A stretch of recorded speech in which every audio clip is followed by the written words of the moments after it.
Vision dans les profondeurs de l'économie africaine.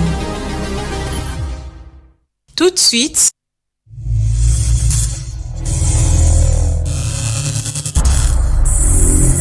le journal.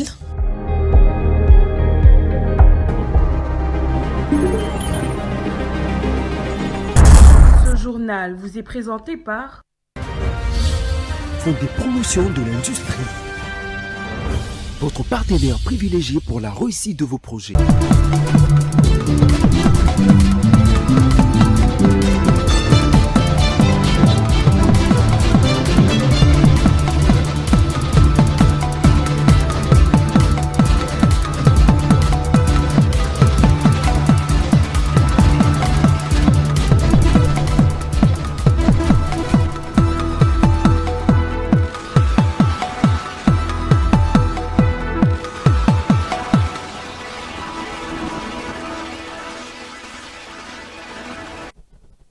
« 19h30 à Kinshasa, c'est l'heure de la grande édition sur Géopolis Télévision. Mesdames, Messieurs, bonsoir et bienvenue. Sans plus tarder, place au titre du jour. À la tête du Conseil de sécurité des Nations Unies, la RDC a présidé un débat de haut niveau sur les violences sexuelles liées au conflit et a réaffirmé par la même occasion son engagement en faveur de la protection des survivants et de la lutte contre l'impunité. À la tête du Conseil de sécurité, quel levier d'action pour la République démocratique du Congo? Élément des réponses, c'est dans ces journaux. Et puis, à l'international, en Afrique, au Ghana plus précisément, le pays tient à accélérer la transformation locale de son cacao pour créer davantage de valeurs ajoutées. Encore une fois, bonsoir et bienvenue à cette grande édition. La République démocratique du Congo marque son retour à la tête du Conseil de sécurité des Nations Unies, plus de 30 ans après sa dernière présidence. Et pour cette première journée de travaux, la première ministre Judith Suminwa Tuluka a présidé un débat public de haut niveau consacré aux violences sexuelles liées au conflit face aux États membres et elle a appelé la communauté internationale à faire de la protection des survivants et de la lutte contre l'impunité et du respect du droit international une priorité. Le point avec Chris dans ses commentaires rendus par Blaise Kouzola. À la tribune du Conseil de sécurité des Nations Unies, Judith Suminwa, première ministre de la RDC, a lancé un appel à une mobilisation internationale contre les violences sexuelles liées aux conflits armés. Elle a rappelé que la RDC n'avait pas souhaité présider cette réunion pour évoquer uniquement son propre vécu, mais pour porter une réflexion mondiale sur ces fléaux qui touchent plusieurs régions du monde. La chef du gouvernement a dénoncé les violences sexuelles comme une véritable méthode de guerre utilisée pour terroriser le population, déplacer les communautés et détruire les tissus sociaux. Elle a également souligné que ces crimes, particulièrement dans l'est de la RDC, sont alimentés par l'activisme de groupes armés et les logiques de prédation de ressources. Judith Suminwa a ensuite présenté les initiatives engagées par le gouvernement congolais, notamment le Fonds national de réparation des victimes, le Centre intégré de prise en charge et le renforcement de la coopération avec les Nations Unies. Elle a enfin appelé les États membres à renforcer le mécanisme de prévention, de protection et de poursuite des auteurs, tout en alertant sur les conséquences de baisse de financement de programmes destinés aux victimes. À travers cette présidence du Conseil de sécurité, la République démocratique du Congo entend maintenir la question de violences sexuelles liées au conflit au premier rang de l'agenda international et plaider pour une mobilisation mondiale en faveur de la justice, de la réparation et de la dignité des survivantes et des survivants. Vous venez de le suivre, la première ministre Judith Suminwa a dénoncé les violences faites aux femmes qu'elle a qualifiées de véritables armes de guerre utilisées par le groupe armé. Pendant ces temps, le conflit se poursuit sur fond de lutte pour le contrôle des ressources naturelles et des visées expansionnistes selon Kinshasa. Les statistiques publiées par les organisations humanitaires témoignent de l'ampleur de cette crise qui appelle à une réponse urgente à la fois de Kinshasa et de la communauté internationale. Patience Lokeke. La République démocratique du Congo a placé la lutte contre les violences sexuelles faites aux femmes parmi les priorités de sa présidence pour ce mois de juillet du Conseil de sécurité des Nations Unies. Un choix salué à Kinshasa par les défenseurs de droits des femmes qui y voient une occasion de plus pour le pays de porter la voix des victimes sur la scène internationale. C'est donc avec un sentiment de responsabilité que nous accueillons la décision de la RDC d'inscrire les violences sexuelles liées au conflit au cœur de son agenda pour la présidence du Conseil de sécurité de ce mois de juillet 2026. Nous saluons ces choix pour 3 raisons. La cohérence stratégique. La RDC relie ses priorités ressources naturelles, protection des civils et agenda femmes, paix et sécurité. Reconnaître que le viol est utilisé comme arme de guerre et outil de pillage, c'est traiter la cause profonde du conflit en RDC. À Kinshasa, les organisations de défense des droits des femmes poursuivent leur travail d'accompagnement des survivantes de violences sexuelles. Elles œuvrent notamment à la prise en charge et à la réinsertion sociale et économique de femmes et de jeunes filles victimes de ces exactions. La réinsertion sociale des victimes reste principalement fondée sur 3 piliers. La prise en charge holistique, qui comprend la prise en charge médicale dans les 72 heures, la prise en charge juridique, la prise en charge psychosociale et l'autonomisation économique. Il faut dire que la question de violences sexuelles faites aux femmes demeure préoccupante en RDC, plus précisément à l'est du pays.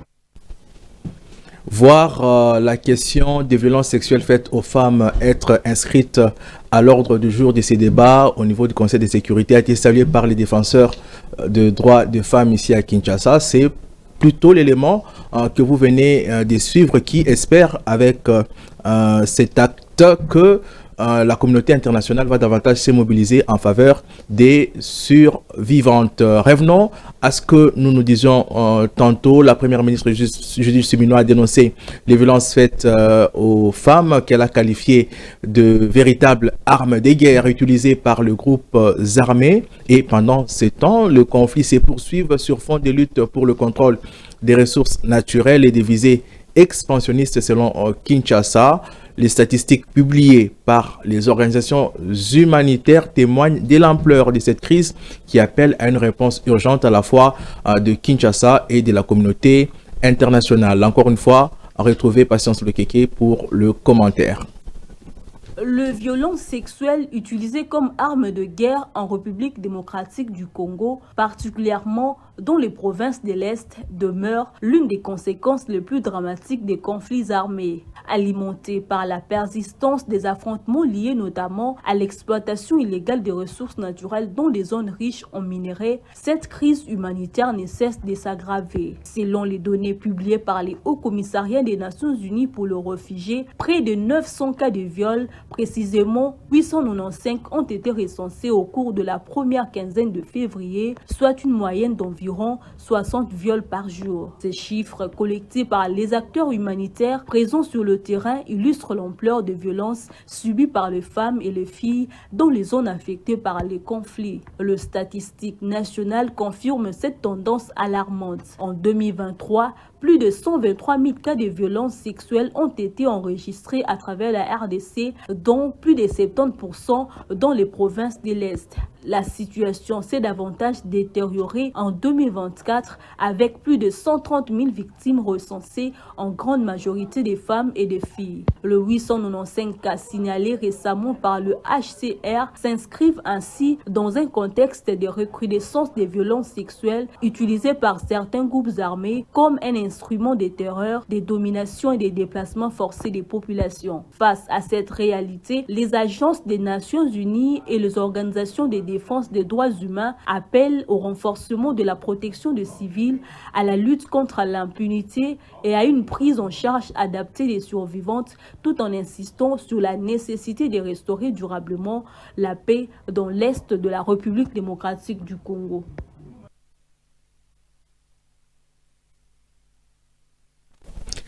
Après les priorités affichées par la République démocratique du Congo à la tête du Conseil de sécurité, lequel porte notamment sur les questions de violences sexuelles faites aux femmes, intéressons-nous à présent aux prérogatives liées à cette présidence.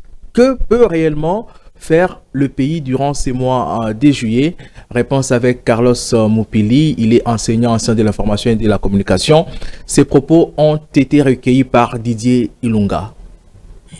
C'est qu'il faut retenir que on va présider le Conseil de sécurité de l'ONU, mais ce n'est pas dire que la RDC a un pouvoir de décision unilatérale dans le sens d'un président comme on l'entend à RDC.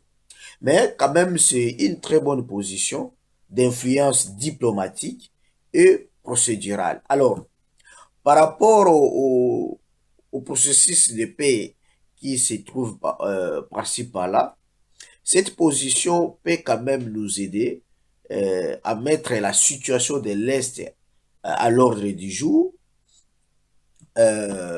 aussi organiser des réunions de haut niveau pour la sécurité régionale, les groupes armés et les initiatives de paix.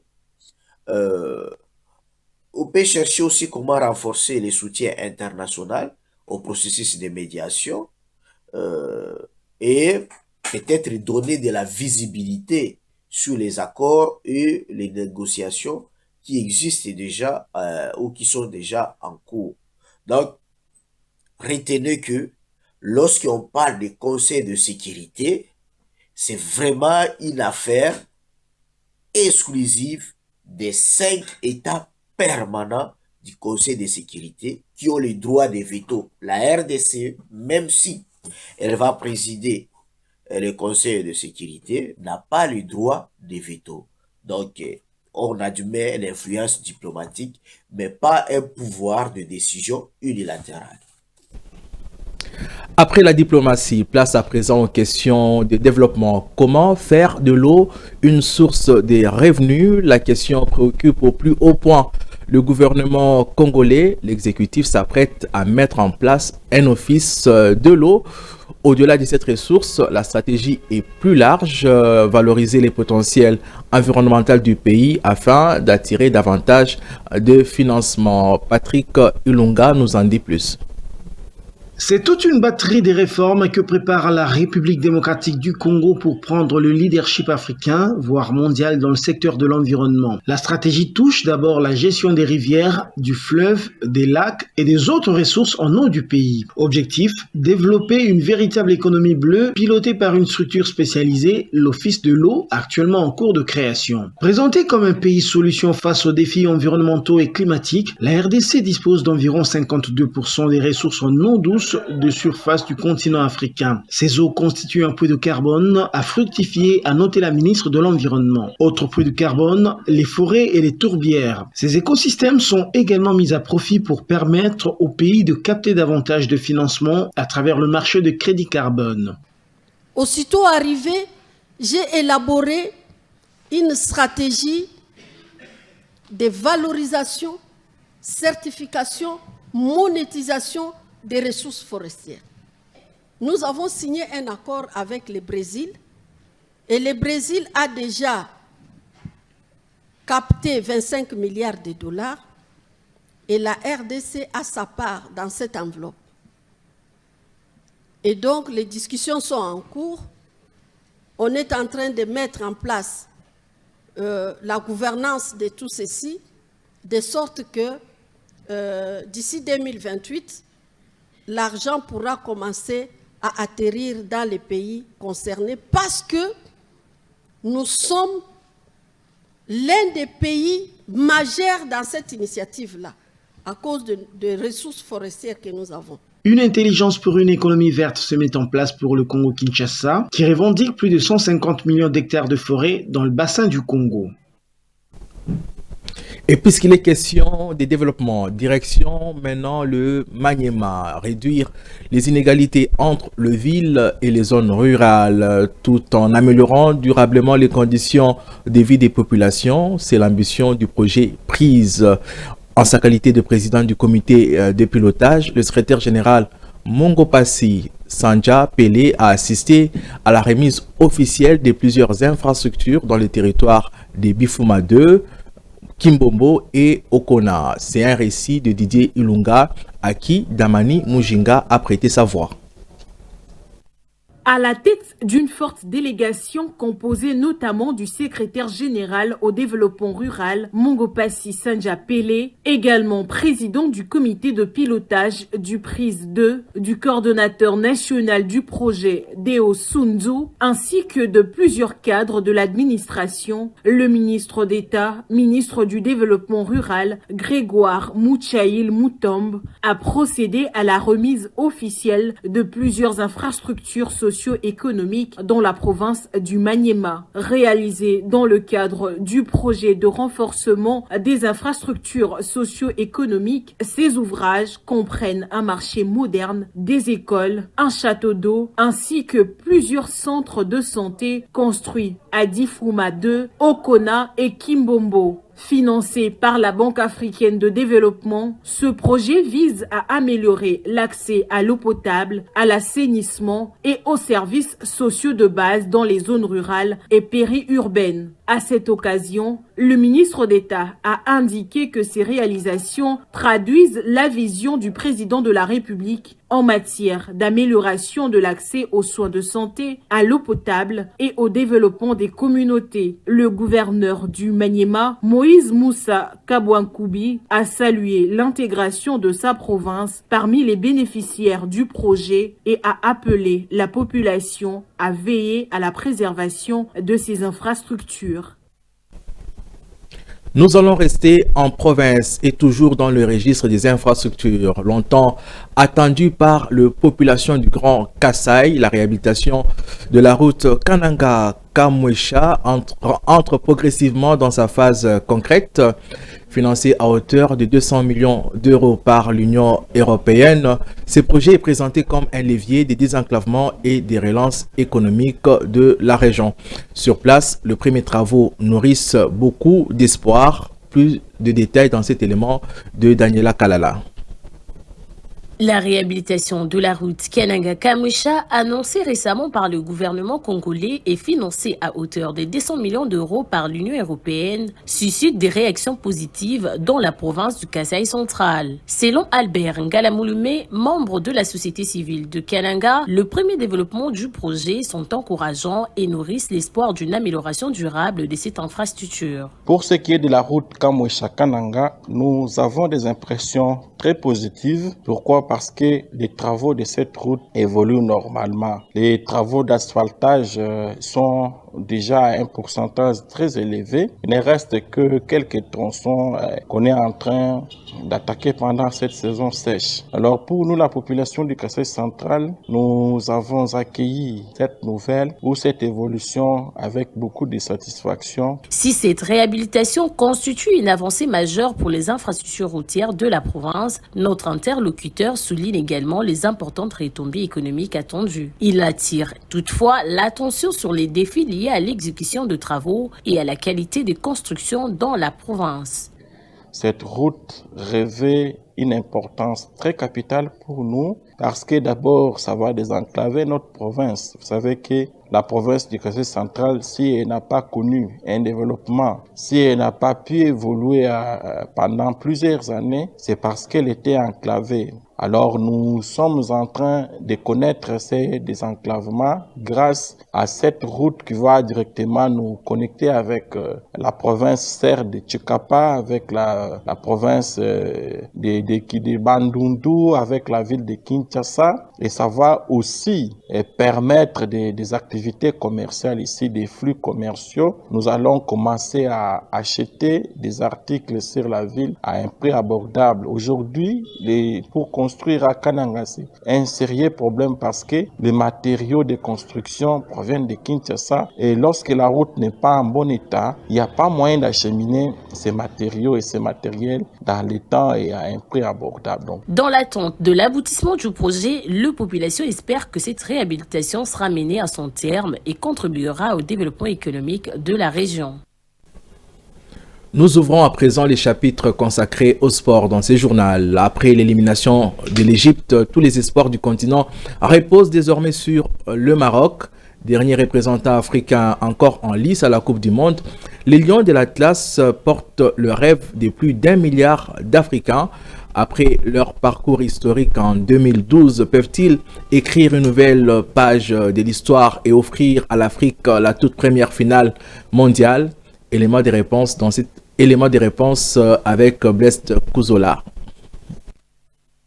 Si le spectacle est bien présent sur le pelouse, la Coupe du Monde 2026 restera aussi celle de polémiques. Depuis le début de la compétition, plusieurs affaires extrasportives vont alimenter les débats et enflammer les réseaux sociaux au point d'éclipser parfois les performances de joueurs. La première grande controverse est survenue lors du 8e de finale entre la France et le Paraguay. Plusieurs décisions arbitrales, notamment des interventions du VAR et des situations litigieuses dans la surface paraguayenne, ont suscité une vague d'indignation. Mais l'affaire a rapidement dépassé le cadre sportif. Les déclarations controversées de la sénatrice paraguayenne Céleste Amaria à l'encontre de Kylian Mbappé ont provoqué une vive réaction en France. Le capitaine français a dénoncé des propos racistes tandis que des responsables politiques et diplomatiques de deux pays se sont invités dans le débat, transformant une rencontre de football en véritable incident politique. Autre dossier très médiatisé, celui de Folarin Balogun, expulsé lors d'une rencontre des États-Unis. L'attaquant devait être suspendu conformément au règlement. La FIFA a finalement décidé d'annuler son carton rouge après réexamen de l'action. La polémique a pris une dimension politique après les révélations faisant état d'échanges entre le président américain Donald Trump et le président de la FIFA Gianni Infantino. Le 8e de finale entre l'Égypte et l'Argentine a lui aussi été marqué par une vive polémique. Alors que les Pharaons menaient au score, un but a été annulé après intervention du VAR avant la spectaculaire remontée de l'Argentine. Dans la foulée, une vidéo devenue virale sur les réseaux sociaux prétendait montrer le président de la FIFA Gianni Infantino affichant son inquiétude après les buts égyptiens. Si ces images ont alimenté les accusations de favoritisme envers l'Albi Céleste, plusieurs médias de vérification ont ensuite démontré qu'elles avaient été tournées lors d'un autre match et sorties de leur contexte. Les débats sur l'arbitrage ne se sont pas limités à ces affiches. Tout au long du tournoi, plusieurs séquences ont divisé les observateurs. En dehors du terrain, les réseaux sociaux ont amplifié chacune de polémiques. À l'heure où la compétition entre dans son dernier virage, une évidence se dégage, la Coupe du Monde n'a pas été marquée par les buts simplement et les espoirs sportifs, mais ces mondiales aura aussi rappelé que le football est devenu un puissant miroir des enjeux qui traversent la société.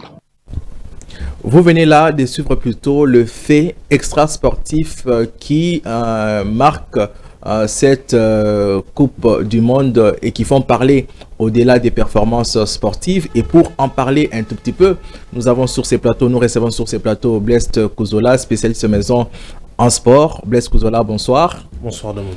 Alors, pour revenir un peu à l'élément que nous venons de suivre, on a vu Trump faire annuler en quelque sorte un carton rouge en faveur d'un joueur américain, Balogun. Oui. Aujourd'hui, quelle place la politique occupe au-delà de la politique, quelle place au fait occupe la politique dans le sport? Bon, déjà, d'entrée des jeux, je crois que le sport doit rester indépendant, le sport doit rester apolitique, comme ça a toujours été le cas.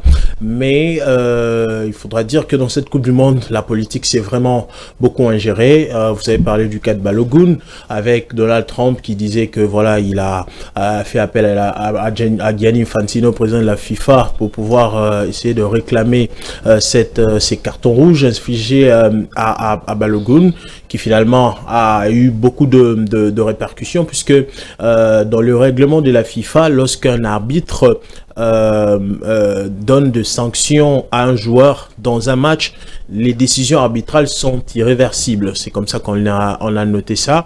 Mais là, on a assisté à quelque chose d'exceptionnel qui a quand même fait parler et qui a montré un tout petit peu comment la politique s'est beaucoup ingérée dans cette affaire du mondial. On parlerait même du Paraguay avec la France et cette sénatrice qui a traité Kylian Mbappé on va dire de propos racistes, qui a même fait en sorte que Emmanuel Macron intervienne, la sénatrice Amaria.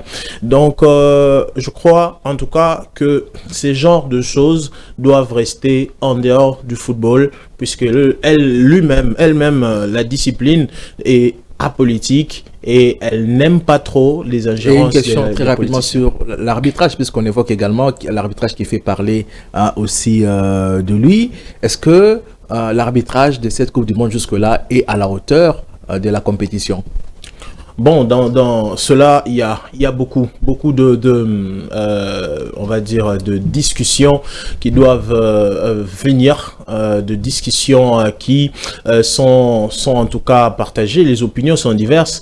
Il y a de ces arbitres qui font très bien leur travail et on le voit dans plusieurs matchs. Égypte-Paraguay, il y a eu beaucoup de... Égypte-Argentine, oui. Égypte plutôt Argentine. Oui. Beaucoup ont dénoncé l'arbitrage, mais c'est pas le premier match. France-Paraguay, même chose. Alors on peut se demander, à juste titre, est-ce que l'arbitrage est vraiment à la hauteur de la compétition? C'est comme ça que je suis en train de dire qu'il y a de ces rencontres qui ont donné une copie conforme à ces matchs, et il y en a d'autres qui voilà ont fait n'ont pas bien fait les choses de manière générale. Vous avez parlé du match du Paraguay, on parlera également de ce match Égypte-Argentine où les décisions arbitrales ont quand même fait parler, mais néanmoins cela n'enlève en rien la prestation des arbitres qui essayent de faire au mieux leur travail et surtout de maîtriser les rencontres lorsqu'elles sont chaudes.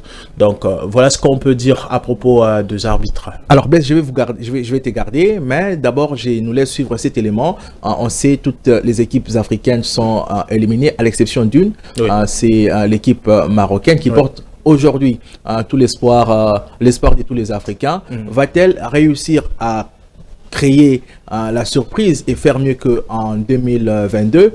On suit d'abord cet élément et puis on revient sur le plateau. 4 ans après avoir bouleversé la hiérarchie mondiale au Qatar, le Maroc se retrouve une nouvelle fois face à son destin. Désormais seul représentant africain après l'élimination de l'Égypte, le Lion de l'Atlas porte les espoirs de tout un continent, bien décidé à voir l'Afrique écrire une nouvelle page de son histoire. En 2022, le Maroc avait fait tomber la Belgique, l'Espagne puis le Portugal avant de s'arrêter en demi-finale face à la France. Une performance inédite qui avait démontré que les sélections africaines pouvaient rivaliser avec les plus grandes nations du football mondial. En 2026, le défi est encore plus grand. Les Marocains ont déjà confirmé leur solidité en éliminant le Canada pour rejoindre le quart de finale où les attend un nouveau choc contre la France. Un rendez-vous qui ressemble à une revanche, mais surtout à une occasion unique de repousser les limites du football africain. L'élimination de l'Égypte face à l'Argentine a renforcé cette responsabilité. Désormais, chaque match du Maroc est suivi avec attention de Casablanca à Kinshasa, du Caire à Dakar. Toute l'Afrique rêve de voir le Lion de l'Atlas accomplir ce qu'aucune sélection du continent n'a encore réussi, atteindre une finale de Coupe du Monde. Plus qu'un simple quart de finale, c'est une nouvelle bataille pour l'histoire qui attend le Marocain. Une victoire ouvrirait le porte du dernier carré et rapprocherait un peu plus l'Afrique de son rêve le plus fou, disputer pour la première fois une finale de Coupe du Monde. Blaise Kouzola, très rapidement, quelles sont les chances du Maroc face à l'équipe française, menée par Kylian Mbappé? Bon, les chances sont quand même assez minimes, on doit le dire, puisque le Maroc va jouer face à l'une des équipes favorites de ce tournoi et qui aspire justement à ces titres de champion du monde. Ce sera d'ailleurs la 3e fois de suite que la France jouerait une finale de la Coupe du Monde, mais on n'en est pas encore là, puisque en face de cette équipe française se présente le Maroc, la seule nation qui est restée en Afrique et qui a de quoi faire nourrir les espoirs du peuple africain Nigeria, avec son parcours, qui a battu le Canada, qui a titillé énormément le Brésil, qui a battu l'Écosse. Un Brésil défaillant tout de même. Un Brésil défaillant, bien sûr, mais qui reste quand même très fort avec des joueurs comme Vinicius et les autres. Donc, c'est une équipe qui n'a rien à perdre, justement, mais qui voudra encore faire comme en 2022. Mais cette fois-ci, c'est la France qui se présente. C'est un peu un remake de cette demi-finale de 2022, mais qui se présente cette fois-ci en quart de finale. Et c'est presque le même joueur, bien qu'il y a quand même beaucoup de choses qui ont changé. Mais il y a deux armes. Est-ce que une revanche sportive ne va pas un peu booster le moral de cette équipe marocaine pour aller titiller l'équipe française? Justement, cela est possible, puisque... Est-ce que ça peut jouer vraiment dans la balance? Ça peut jouer dans la balance, mais ils viendront certainement pas avec un esprit revanchard. Ils viendront surtout dans un esprit de pouvoir s'imposer et de se qualifier pour la demi-finale. Mais devant eux, ils auront fort à faire face à une attaque mitraillette composée de Mbappé, d'Olysée, de Dembélé, de Désiré Doué, de Bradley Barcola, de très très bons joueurs. Bref, on verra bien comment les Marocains vont pouvoir jouer face à cette équipe française qui va leur poser énormément de problèmes. Blest Kozola, il ne me reste plus qu'à vous remercier et à vous laisser filer à d'autres occupations. Merci. On va continuer avec ces journaux et on va parler de l'actualité à l'international.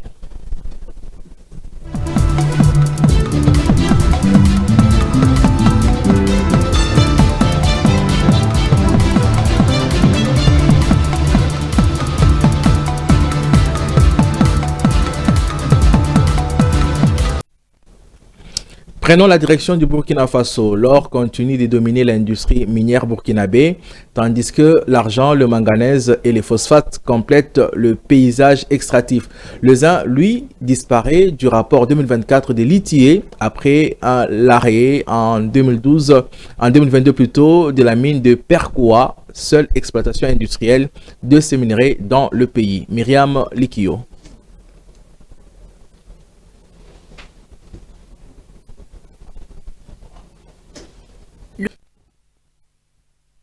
Amené au Ghana, un pays qui veut désormais créer davantage de valeurs sur son propre territoire en transformant localement son cacao. Place à la revue de presse pour compléter l'actualité.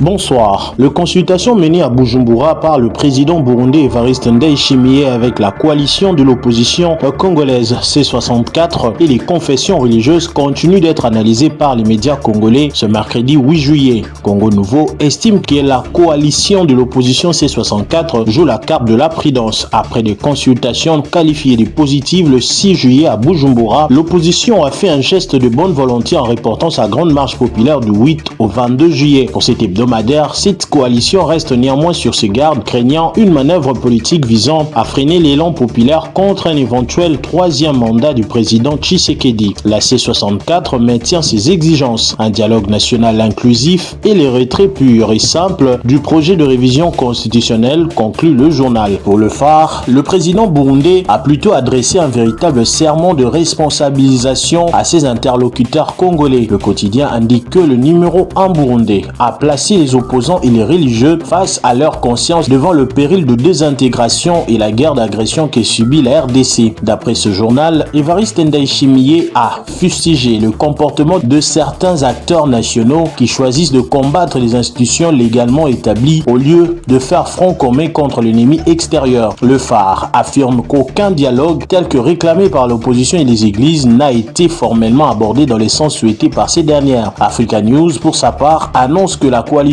article 64 sort de sa réserve. Elle tiendra un point de presse ce jeudi 9 juillet 2026 à Kinshasa pour livrer sa position sur les recommandations du président burundais Evariste Ndayishimiye. Cette initiative de médiation régionale sera analysée par la C64 qui dira ce jeudi devant la presse si elle la soutient ou la conteste. La coalition qui rassemble Moïse Katumbi, Martin Fayulu, Jean-Marc Kabound, Augustin Matata Pogno et Délice Sanga devrait désormais préciser sa ligne politique, souligne ce journal. Le média estime qu'au-delà d'une réaction à l'initiative burundaise, ses opposants sont attendus sur les orientations stratégiques que la C64 entend adopter dans un contexte politique en pleine récomposition. La C64 n'entend pas se limiter aux déclarations. Elle confirme la reprogrammation de sa marche pacifique au mercredi 22 juillet prochain à Kinshasa dans une correspondance adressée au gouverneur Daniel Bumba, conclut Africa News. De son côté, Actualité.cd propose une analyse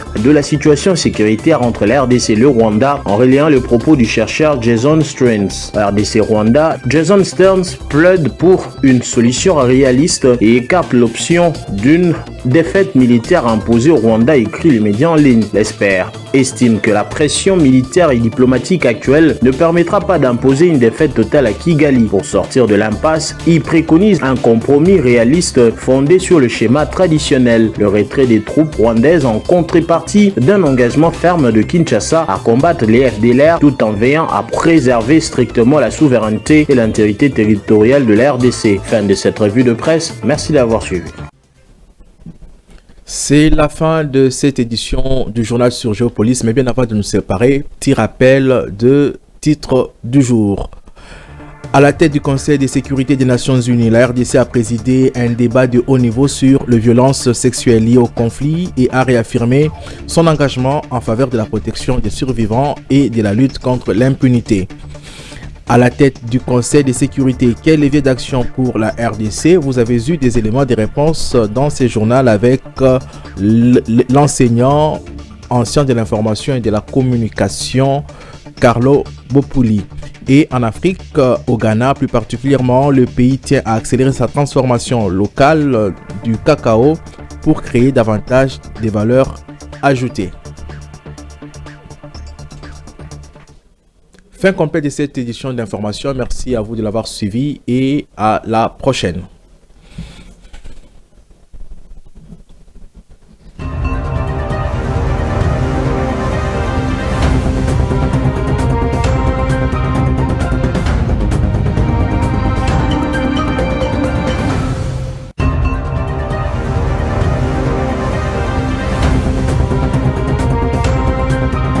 Ce journal vous a été présenté par Fonds des promotions de l'industrie.